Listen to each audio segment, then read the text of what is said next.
भारत पाकिस्तान मध्य परमाणु युद्धर आशंका अमेरिकार गोइंदा रिपोर्ट नहीं आलोचना आसतु जानिबा यार सर्विसेस खबर विषय अमेरिकार सिनेट रे उपस्थापित अमेरिकीय गोइंदा विभाग वार्षिक विपद मूल्यांकन रिपोर्ट अनुଯାୟୀ भारत एवं पाकिस्तान मध्य परमाणु संघर्षर विपद वास्तव एवं दुई देश मध्य तिक्त संपर्क जोगु यह आहुरी तीव्रतर हेउछि। 34 पृष्ठार एही रिपोर्ट अनुଯାୟୀ जदिओ भारत एवं पाकिस्तान सीधा सड़क संघर्ष आरंभ करने को चाहूनाहांती तथापि एपरी परिस्थिति रही जहाँ आतंकवादी उपादान मानक पई संकट सृष्टि करिपारे। भारत पाकिस्तान संपर्क परमाणु संघर्षर विपद सृष्टि करुछि कारण दुई परमाणु शक्ति संपन्न देश मध्य अतीतर मुकाबिला उत्तेजना वृद्धि करिवार आशंका सृष्टि करिछि। गत वर्ष जम्मू एवं काश्मीर केन्द्रशासित अंचलर पहलगाम निकट रे होइतिबा आतंकवादी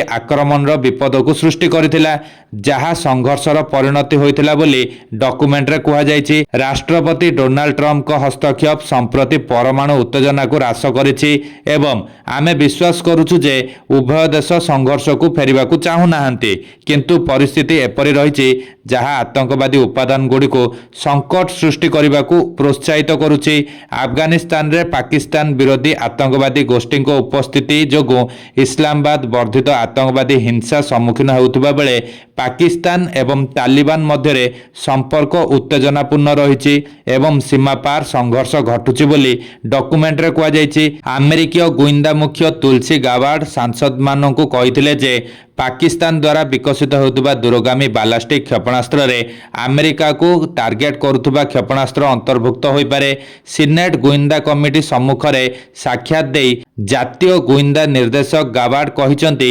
एबे अमेरिका विरोध रे अन्य देश मानक पाखरे 3000 क्षेपणास्त्र रही 2035 सुधा एही संख्या 16,000 रु अधिक छुईब। गाबार्ड कहिसंती जे अमेरिकार सुरक्षा परमाणु प्रतिरोधक शक्ति रणनैतिक विपद विरोध रे देशर सुरक्षा को सुनिश्चित करे तथापि रूसिया चीन उत्तर कोरिया ईरान एवं पाकिस्तान अनेक अभिनव उन्नत किंबा पारंपरिक क्षेपणास्त्र वितरण प्रणाली गवेषणा एवं विकास करुछंती जहाँ परमाणु एवं पारंपरिक पेलोड सहित जड़ित जहाँ आम देश को विपद रे पकाई पारे बोली से कहिसंती।